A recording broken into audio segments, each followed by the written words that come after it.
Love knows no boundaries para sa magsing-irog na ito sa Lucena City, Quezon.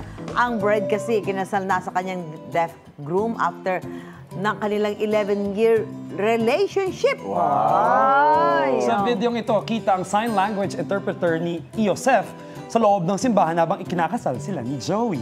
Kwento ni Joey, schoolmate sila ni Iosef. Nag-adjust din daw siya sa partner kaya nag-aral siya ng sign language. Madami ang naantig sa kanilang wedding video clip na may halos 25,000 views na sa Facebook. Nakaka-soft naman. Yan ang tinatawag na true love. And unconditional love. Unconditional love, At diba? iba talaga nagagawa ng totoong pagmamahal. Yes. They connect you in every way.